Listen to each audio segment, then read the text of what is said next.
I trained as a artilleryman on howitzer cannons, but when they were short of medical personnel and they went through our medical records and found out that I had some sort of medical training in the State Guard, it was better than nothing. So I think there was 15 of us from my camp anyway. We went to the 118th Station Hospital and they gave us a 6-week course in surgical and medical technique. So and when we graduated, we were surgical and medical technicians. MOS was changed. I forget what the number is. It's on my discharge, 108 or something like that. And all I did there in the hospital was, I never did really pull ward duty, where they go from bed to bed. I worked in the dispensary in Camp Hakata, and that was good duty. I slept right in the dispensary. I had my own room, and they'd have sick call every morning. I don't know how many troops they had at the camp, but they'd come in the morning for sick call, and you take their temperatures and their blood pressure. Blood pressure was normal, no temperature. They went back to the field. If they had a temperature or an infection from a wound or something, they would admit it to the clinic and treat it. If it was a bad infection, you couldn't be treated at the clinic, you shipped them off to the 118th hospital. They had a fever, they went to the 118th hospital. If their blood test came back for, say for instance, you were testing for venereal disease, like syphilis, it was positive, they got shipped over to the hospital. If a smear for gonorrhea was positive, they were shipped over to the hospital for treatment. And then what they did eventually is that, because of the heavy experience with venereal disease, as boys will be, what they did is they opened up what they called a VDRC, Venereal Disease Repatriation Center. They sent it back to Camp Hakata. So those fellows there were getting treated at the hospital with penicillin who had gonorrhea. At syphilis, they stayed at the hospital for treatment. But with gonorrhea, they sent them back to the camp for treatment. It was a 30-day process.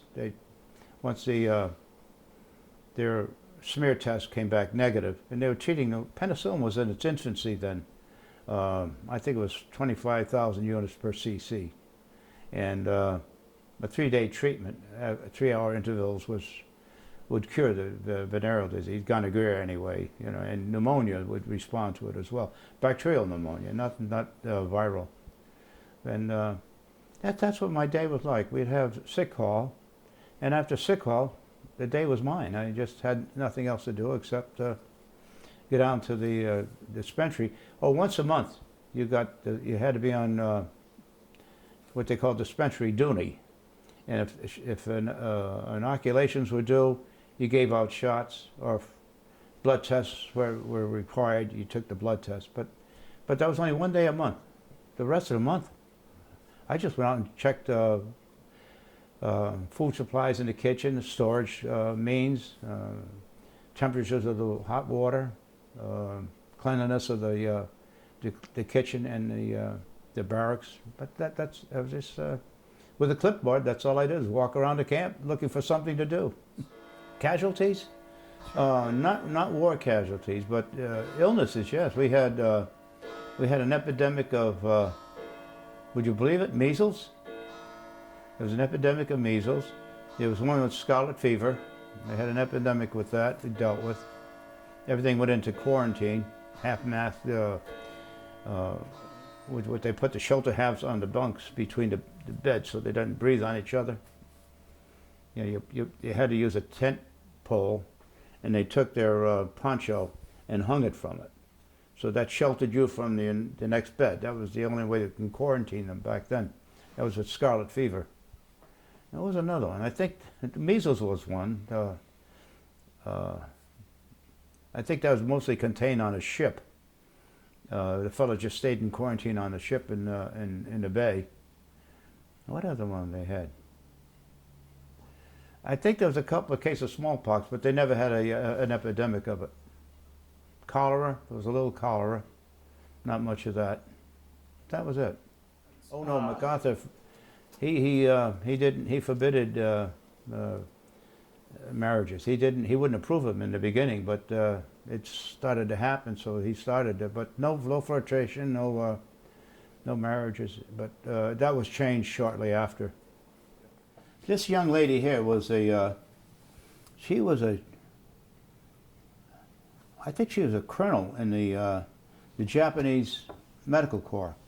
And we took her on. We kept her in our dispensary. She could speak pretty good English, but it turns out one of the guys was took a shine to her, so to speak, and they were sort of sleeping together. And routinely, we were taking blood tests. I don't know what the hell the reason was for. And his came back positive for syphilis. He was devastated. But I said, don't worry about it. That's probably a false positive. We'll take another one. We took another one, we sent it in. And son of a gun came back positive again. I said, have you been screwing around or something? He says, well, to tell you the truth, he was seeing her. I said, were you intimate with her? He says, yeah. We sent another one in. I asked for what they call a quantitative con to see how strong it was. And it came back, it was like, it had a 70 or 80 rating, which was pretty high. I said, you got a bad dose. You're going to have to go to the hospital. And he caught it from her. She had syphilis. Oh, he was devastated. He thought she was clean because she was a military girl, and a doctor at that. He was, and back then they couldn't treat syphilis. Penicillin didn't touch it.